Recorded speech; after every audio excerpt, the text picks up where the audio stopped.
الفصل الخامس كيرول جو بونغول كمنهاج المسلم دارسو ان دون جوتي كو بي وادن دارسو ان e darsu de darsu en on ka faslul khamisu كمنهاج المسلم no yewta en fil adabi needi neagol ma nafsi wonde wonki mumkin kadi wonki ma kin kadi no mari haqqeje jungo ma yu'minul muslim juldon o gomdinay bi anna sa'adata wonde no malore makko nden fi kilta hayatayhi hino e nder gurdanji makko ɗi ɗiɗi kala so malama e laharatun o malaka aduna haray no manki seeɗa kono ɗon ko seeɗa amma so malama ka lahara o malama ka aduna o perdi lahara ɗon kan haray o perdi few ko hani konno ko yo o male e gurdanji ɗin ɗiɗi kala na yo hunde majji perdimo al ula wa saniya aranan ɗan e ɗimman ɗan o faama wonde malore makko nden mawqufatun ko nde darinde ala mada ta'dibi nafsihi e dow fontande ne'agol wonki makko kin wa tatyibiha e laɓɓingolki wa tazkiyatiha e laɓɓingolki wa tathhiriha e laɓɓingolki ko gotum kama anna shaqa'aha wana woniri noon malki seede wonki makko kin manutun ɗum ɗon kadi ko ɓaari ɗum bi fasadiha e bonugol makki wa tadfiyatiha e tunugol makki wa khubuthiha e soɓugol makki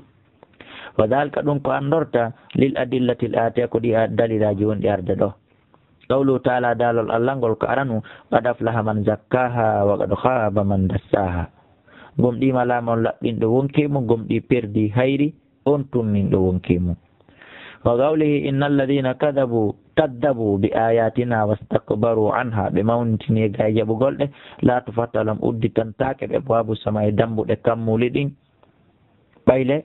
aljannaji ɗin ga kammuli dow woni si wiyama dambuɗe kammuli ɗin udditetake holli awalegoy kon tigi natta aljanna yalla dande en wala yadkhuluna aljannata ɓe natta aljanna hatta yalijal jamalu ha ngeloba natira fi sammil khiyati e nder wuddere meselal eɗen andi noon hay hondu heƴata e wuddere meselal wa kadalika ko on ni najzil mujrimin lam no waɗanɓe min jahannama immordete jahannama mi haɗum daɗɗuɗi ko ɗum ɓe firi ley firashun mamin fawqim no sengo dow maɓɓe gawashin cuddi plafond ay ahtiyatun kallahfi suddodi hono plafond wa kadalika ko on ni najzi zalimin walladina amanu wa amilu salihati la nukallifu min fawa nafsan wonki illa wus'aha ulaika ko ɓeyɗo ashabul jannati woni yimɓe aljanna ɓe on yi ko ɗum ɓe firi leyka illa wus'aha ay taqatuha e mbere taqa makki on ulaika ashabul jannati hum fiha khalidun wa qawlihi wal asr mi wondiri jaman innal insana ande no neɗɗo fap la fi khusuri mo ndir perde illa alladina si wona ɓen amanu gondimɓe wa amilu salihati wa tawasaw bil haqq wa tawasaw bis sabr yalla waɗen jiyaɓe maɓɓe suratu asir wa qawlu rasul e mako nelaɗo sallallahu alaihi wasallam he on yi onon ɗo mofte hannden ko ɗuɗɗo wo kullukum on fop mo yadkhulul jannata o naata e aljanna illa man aba si wona on saliɗo natude e aljanna no ngalɗini sahabaɓe landine wa qalu ɓe inni nelaɗo waman yaba kombo salato ya rasulallah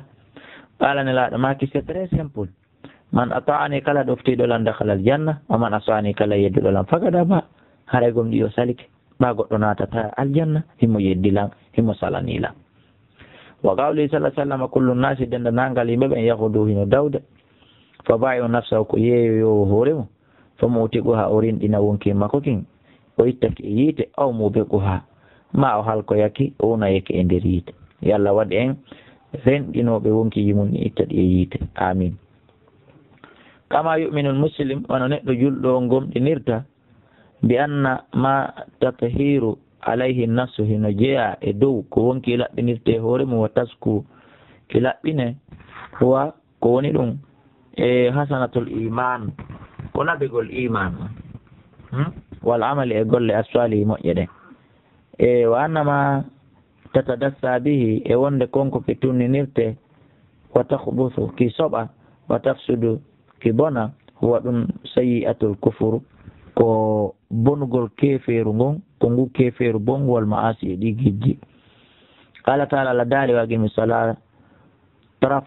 tarafayin nahari wa zulfan min al-layl ñiɓe e julde nden kaseraji nyalla fana ya alan salam ko fanda wa zulfan e tajere min allal immorde jemma futuro ge fanda innal hasanati anduno moƴƴiɗin ɗo yudibuna sayyiati ɗi naɓay bonɗi ɗin nani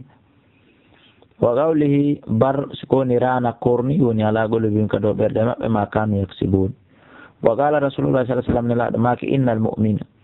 ande no gomɗinɗo kañum tawi ko gomɗinɗo ko gonga ida adnaba so waɗi tun so faggitike tun so bakkondini tun ganban bakkato kana laatoto e nuɓuta tun e neɗɗo on neɗɗo gomɗinɗon so bakkondini bakkato kana laatoto nuɓuta tun toɓɓere sawda ɓalere mirfigal bi ka ɓernde makko fa intaba so tuubi wanasa o sortike o iwi e toñeɗen e wasta'ataba o tuubi sugila qalbuhu ɓernde makko nden loote ɗum heefe ha laaɓa wa in zada si tawi tun o ɓeydi bakkat on kadi zadata toɓɓere ɓalere nden ɓeydo hatta tugulika qalbuhu ko ni o ɓeydirta toɓɓere ɓalere nden ha ɓernde makko nden lanne sokede ko ɓen alqur'ana wi en ka suratu baqara to khatama allahu ala qulubihim wa ala sam'ihim wa ala absarihim ghishawatun wa lahum adhabun azim. Allah lanni suɓude ɓerɗe ɗen o fermi lande kadi lanni waaju natata kulol Allah natata yo Allah subhanahu wa ta'ala on dandu e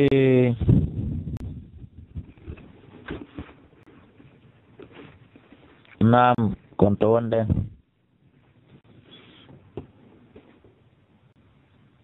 fadhalika ranu nden kornande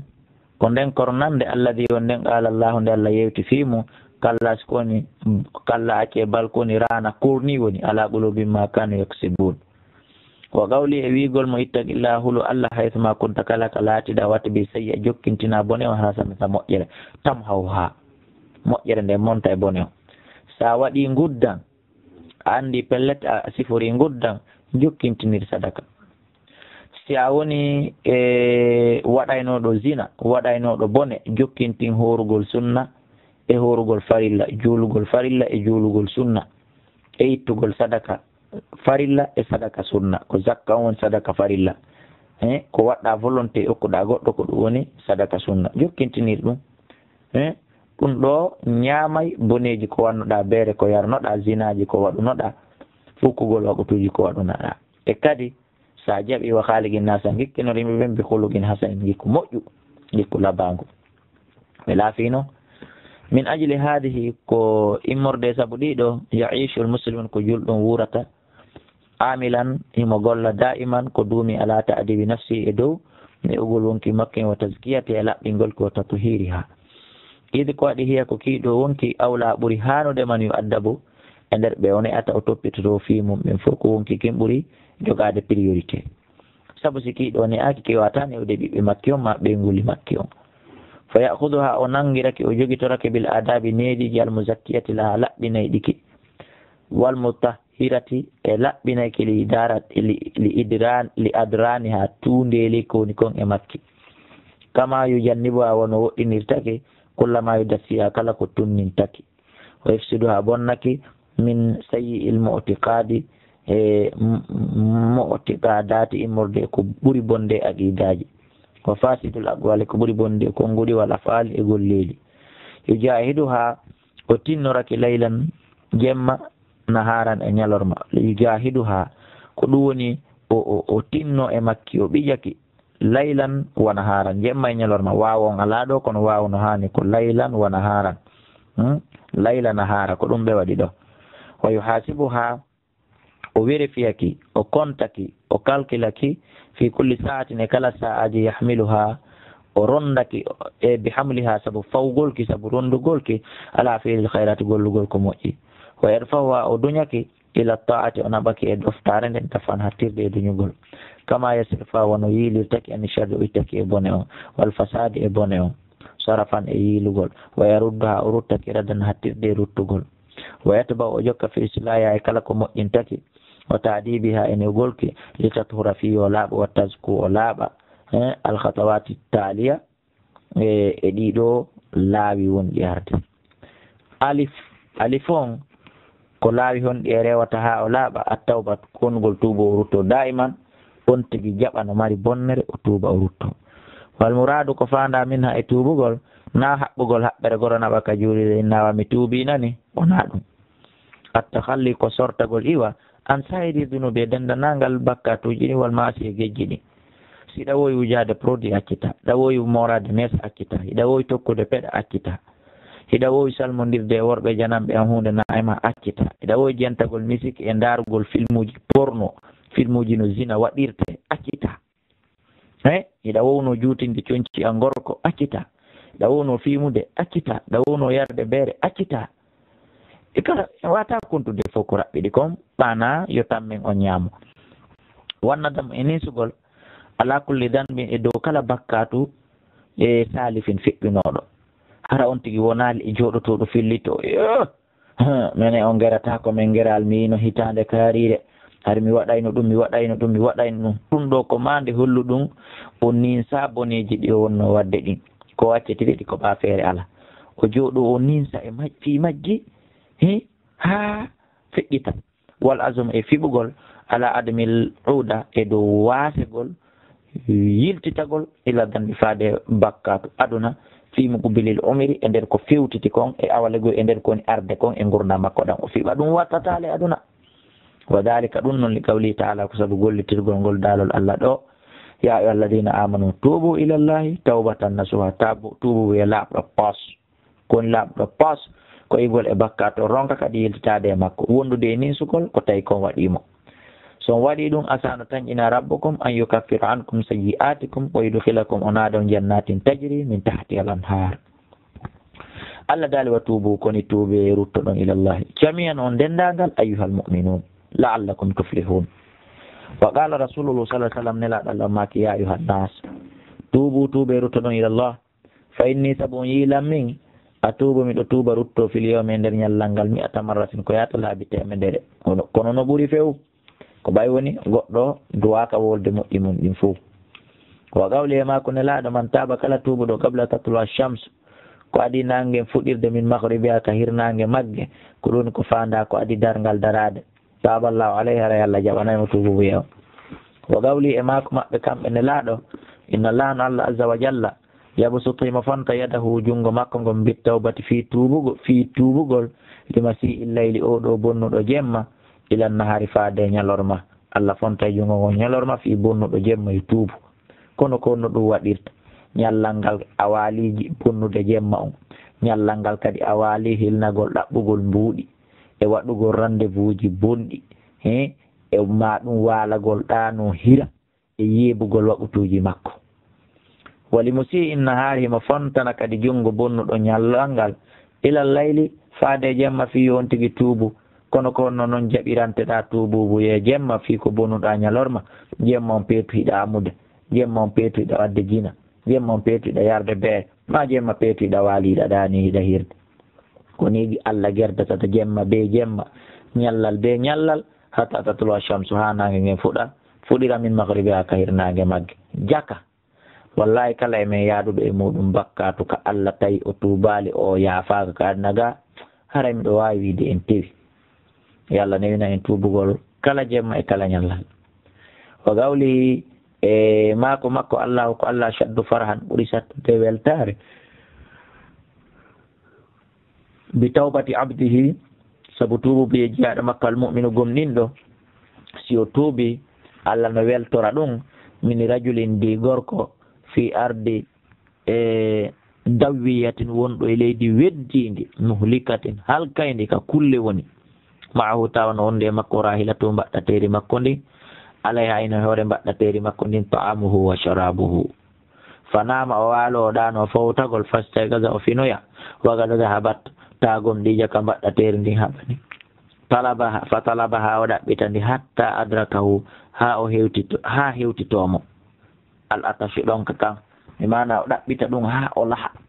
tumma qala retto inna arju mi rotto mi hoota ila makani faade nokkure ande mi ɗanino nane nden mi tawi puccungu yehi Allah di nden kunto fi nde mi laatino e mum fanamo mi ɗano ɗon hatta muta kan mayu o waɗa ɗum o ara fa wada rasa wallina hoore makko nden ala sa'idi ka e dow sogone makko juuɗe makko legoy o awlo juuɗe makko ɗen legoy o ɗanoli e muta fi o maayo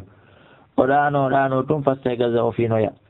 wayde o tawa hija kayno takko makko no dari ɗon rahila to mbaɗɗateri makko ndi tawa kadi o alaya hino hoore mayri zadu jooɓo makko on fop o tawamo e ñamete makko on sharabu e jaram makko ɗo o tawa hunde bonade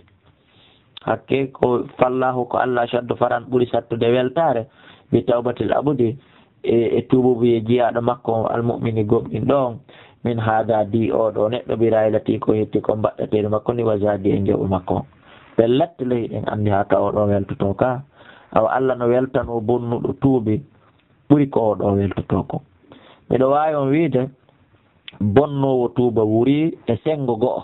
hino wela Allah hino ɓura yiɗede ka Allah hino hitti ka Allah ɓuri mo bonnata few hakke ko tawata Allah hino yiɗi tuubowo wa maru ya sabu kon ko filla min annal malaikata no malaika ɓen hanna at adama ɓe felicituno baba adama bi tawbati sabu tuuboɓe makko on lemma taballahu alayhi tumande Allah jaɓannomo tuuboɓe e kono noon felicitugol ɗum ɗon ko haala français de eɗen wi koyen waɗ pular awa bi mana ɓe weltanino baba adama ɗi gayni alif joni noon ba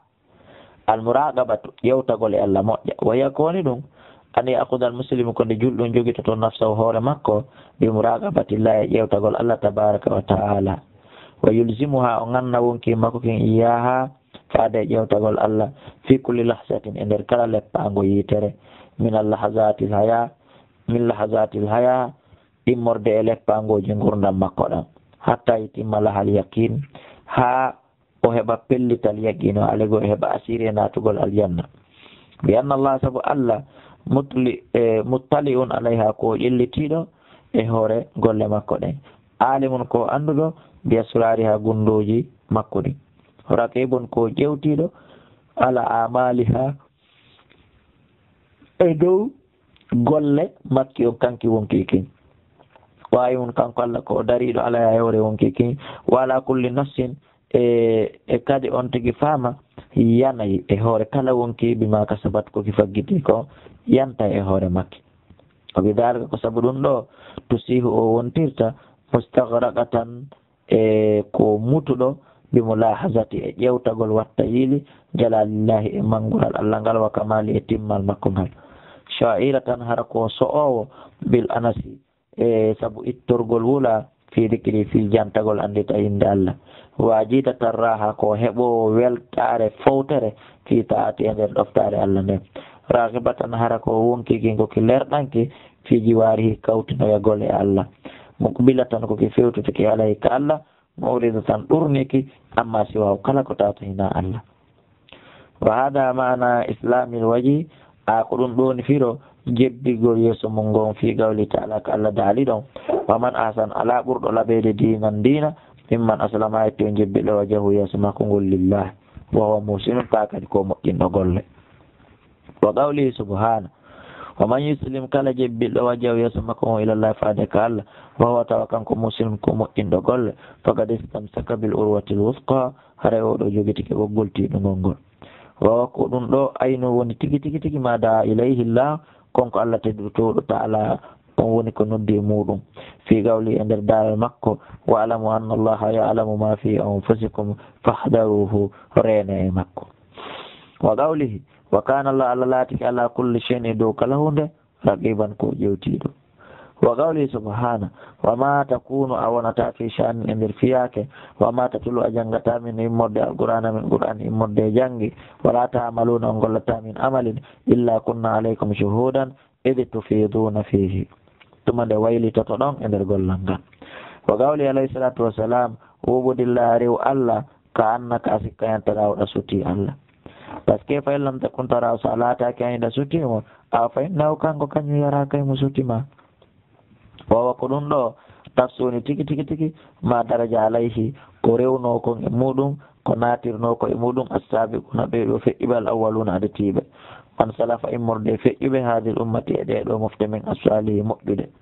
iɗo ko adi ahadu bihi ɓe jogitorino ɗum ɗo anfusam wonkiji maɓɓe ɗin hatta tammalam ha timmaniɓe ala yaqinu pellital ngal وبلغوا بهوت درجة المقربين درجة بتنابي وها هي ذي آثارهم بين روجهم باتجمع بين تشهد لمن سيد تنوبنوا. أولا قيل بأنام للجنيد رحمه الله ونند أولا يمبين إنني مؤمن بما يستعان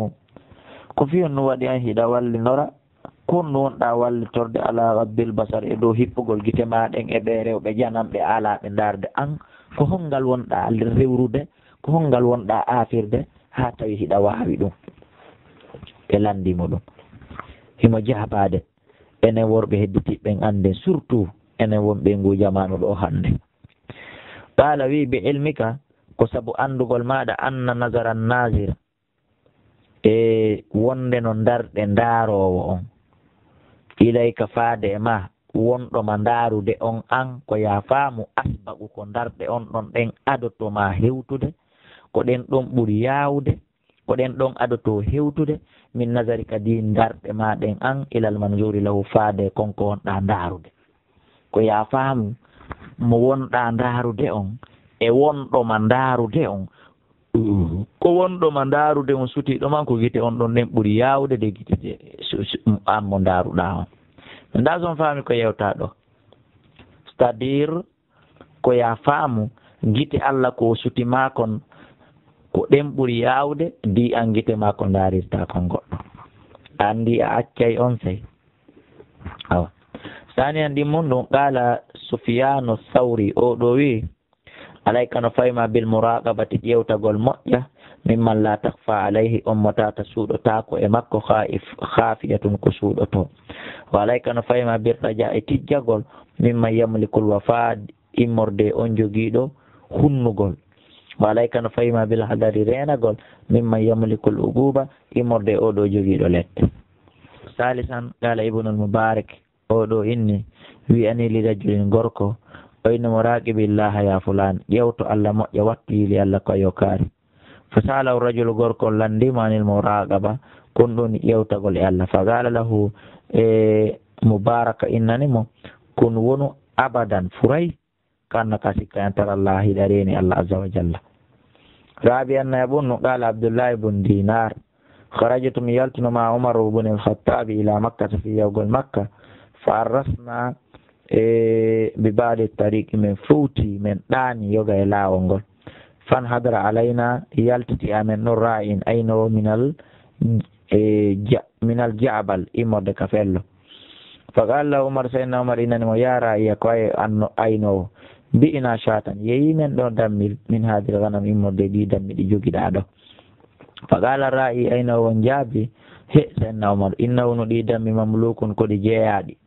jeeɗo ɗi on no ton min mi aynina fa qala lahu Umar sayyidina Umar maki yeeyi yandi sa yeeyina ɓul a wiyanayi li sayyidika patron ma akala deebo bonoji ɗin ñaami kundam mum ɗon aray ɗon no feewi ha fa qala al abdu jiya ɗon inni hehe somi woli ɗum o horoto kanko ayna Allah haray honto noon Allah kañum woni mi mana min Allah noon min feƴƴidina honno Allah waɗalan noon joni honno mi wiya Allah hunɗo yo tawi Umar ko ɗum wonno ɗaɓɓude fa baka Umar sayyidina Umar wulli wagada o day kisan ala sayidi rayi ka jon dammi ɗin o fashtarahu o soodi oɗo jiyaɗo min himmorde e on ɗon pollo wa'ataqadahu o rinɗinimo kadi ɗon e ɗon ayi khamisan jabun no hukiya fillah ma an ba'di salni wonde yoga e moƴƴuɓe ɓen annahu ko woni no kanko marra o feƴƴirno bi jama'atin jama yatara mawna ko ɗum woni hiɓe haynodiram wajeda o tawi e jalisun jooɗiɗo go bayidanimo woɗɗiti anhum e ga yimɓe ɓe kada qaddama ilayhi o ari ha o tawi on woɗɗitiɗo o arada o falani o kallimahu ndo yewtata omo tawi no jooɗi weddi feere fa qala lahu o innanimo dhikrullahi ko jantagol inde Allah nden asha ɓuri lullude qala wi anta wahdaka fa qala lahu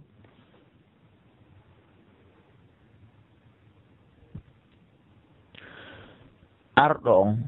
wi'animo tawi no jooɗi on dhikrullahi asha ko jantagol inde Allah nden ɓuri welde ɓuri lollude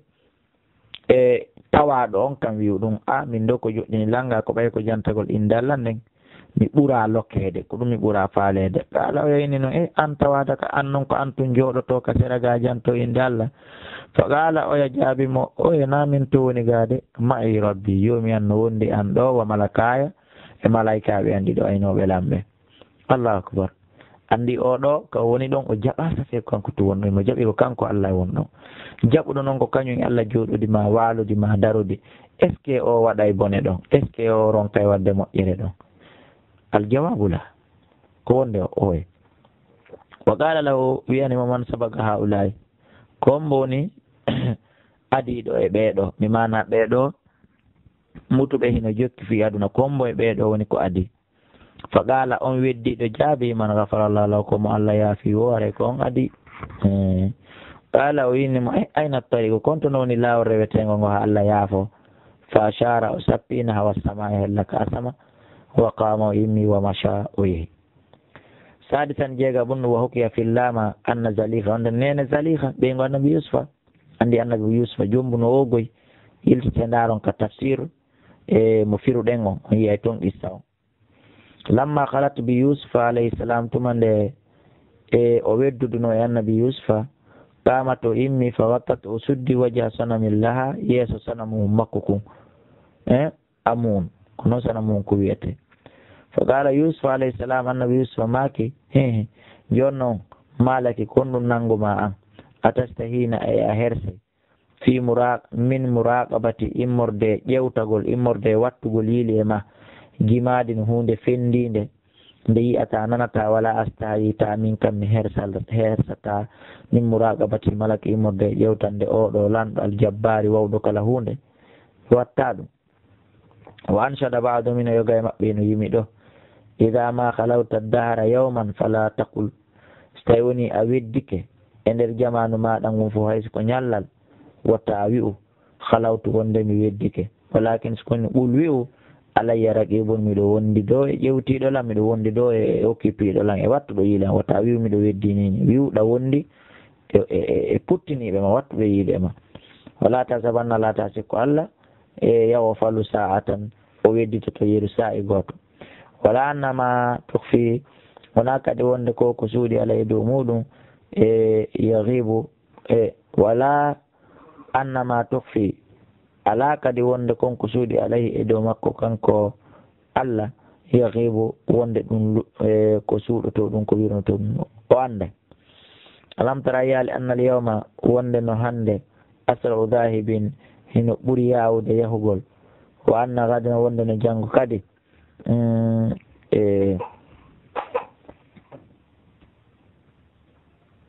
linnazirina wonande habbitiɓɓen ɗum kadi garibun hino ɓatti donc haray en yondinoray ɗo en hattay ɗo darsu en on e yi woni hella 28 minutes darsu arano on hatten ɗo yiltoɗen waɗen